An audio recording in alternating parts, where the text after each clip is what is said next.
আপনার স্বামী মদ খায়, গাঁজা খায়, আপনার স্বামীকে আপনি চাচ্ছেন ভালো করতে, ভালো লাইনে নিয়ে আসতে, সেজন্য এগুলো থেকে বিরত থাকে, নেশাগ্রস্ত থেকে সেজন্য দূরে থাকে, সেজন্য দিনের পথে আসে, সেজন্য দুনিয়াবি বুঝে, তার পরিবার বুঝে, সংসার বুঝে।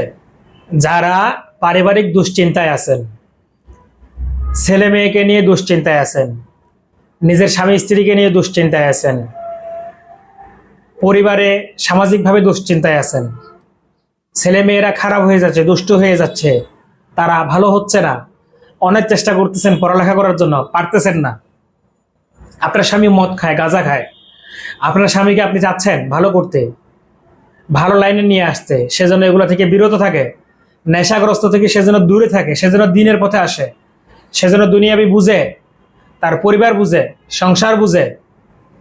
আপনার ঘরে একটি উপযুক্ত মেয়ে আছে, বিয়ে শাদী দিতে পারতেছেন না, বিয়ে শাদী হচ্ছে না, আপনার একটি মেয়েকে আপনি বিয়ে দিয়ে দিয়েছেন, সেখানে তালাক হয়ে গেছে, সারাসারি হয়ে গেছে, মেয়েটিকে পুনরায় আপনি ঘরে বসায় রাখছেন, বিয়ে দিতে চাইতেছেন, পারতেছেন না, কোনোভাবেই আপনি সামনের দিকে অগ্রসর হতে পারতেছেন না।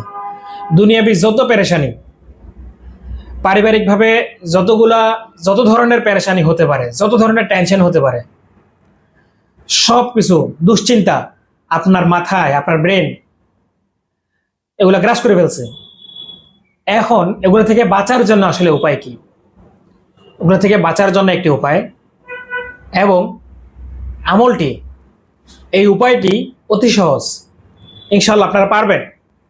এটার জন্য আপনাদেরকে নিয়ত সহি করতে হবে এবং আমলটি যথাসাধ্য নিয়মিত করার চেষ্টা করতে লাগবে। কি কি ধরনের সমস্যা, যে সমস্যা থেকে আল্লাহ তাআলা মানুষকে মুক্ত করতে পারে না?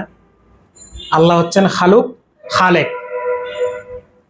আল্লাহ তাআলা হচ্ছেন খালেক আর আমরা হচ্ছে মাখলুক। অবশ্যই তিনি সৃষ্টিকর্তা হিসেবে আমাদের যত ধরনের বিপদ আপদ আছে, ইনশাআল্লাহ আল্লাহ তাআলা অবশ্যই আমাদেরকে সেখান থেকে মুক্তি লাভ করতে পারেন। এটার জন্য আপনাদেরকে প্রথমে যেটি করতে হবে, সেটি সর্বপ্রথম আমলটি করার জন্য আপনাদেরকে 100 বার দরুদ শরীফ পড়তে হবে। দরুদ শরীফের মধ্যে দরুদ ইব্রাহিম, এটা সর্বোচ্চ দরুদ শরীফ। আপনারা চেষ্টা করবেন দরুদ ইব্রাহিম এটি পড়ার জন্য, অর্থাৎ নামাজের মধ্যে যে দরুদ শরীফ পড়া হয়, আল্লাহুম্মা সাল্লি আলা মুহাম্মাদিন ওয়া আলা আলি মুহাম্মাদ কামা সাল্লাইতা আলা ইব্রাহিম ওয়া আলা আলি ইব্রাহিম ইন্নাকা হামিদুম মাজিদ। আল্লাহুম্মা বারিক আলা মুহাম্মাদিন ওয়া আলা আলি মুহাম্মাদ কামা বারাকতা আলা ইব্রাহিম ওয়া আলা আলি ইব্রাহিম ইন্নাকা হামিদুম মাজিদ। আপনারা চেষ্টা করবেন এই দরুদ শরীফটি পড়ার জন্য। অতঃপর এটি 100 বার পড়বেন। 100 বার পড়ার পরবর্তীতে লা হাওলা ওয়ালা কুওয়াতা ইল্লা বিল্লাহিল আলিয়্যিল আযীম, লা হাওলা ওয়ালা কুওয়াতা ইল্লা বিল্লাহিল আলিয়্যিল আযীম। এই দোয়াটি আপনারা চেষ্টা করবেন 400 বার পড়তে। যখন আপনারা এই দোয়াটি 400 বার পড়বেন, পরবর্তীতে আবার ওই দরুদ শরীফ পুনরায় 100 বার পড়বেন। এর পরবর্তীতে আপনারা আল্লাহ তাআলার কাছে 2 হাত তুলে দেন। 2 হাত তুলে দিয়ে আল্লাহকে বলেন মনের ইচ্ছা, আপনার মনের পেরেশানি, আপনার মনের দুঃখ, মনের সেই ইচ্ছা যেটি আপনি কাউকে প্রকাশ করতে পারতেছেন না, মনের সেই দুঃখ যেটি কাউকে বলতে পারতেছেন না, বোঝাতে পারতেছেন না, আপনি আল্লাহকে বলেন স্পষ্টভাবে, মনকে ছোট করে আল্লাহ তাআলার কাছে চান, আল্লাহ তাআলা দিবে ইনশাআল্লাহ।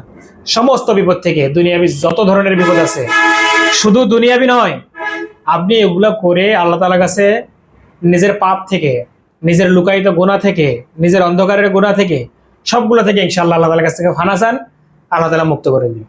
দুনিয়া ও আখেরাত, দুনিয়া এবং আখেরাত দুটি স্থান থেকে আল্লাহ তাআলা আপনাকে মুক্তি লাভ করবেন। আপনার ঘরের রিজিকের সমস্যা, আপনার আয় উন্নতির সমস্যা, আপনার টাকা পয়সার সমস্যা, আপনার শারীরিক সমস্যা, আপনার পরিবারের যে কারো মানসিক সমস্যা, আপনার নিজের মানসিক সমস্যা, তারপর বাচ্চা কাচ্চার সমস্যা, স্বামী স্ত্রীর সমস্যা, ইনশাআল্লাহ প্রত্যেকটা সাইড দিয়ে আল্লাহ তাআলা আপনাদেরকে অবশ্যই মুক্তি লাভ করবেন। ভালো থাকবেন। আল্লাহ হাফেজ।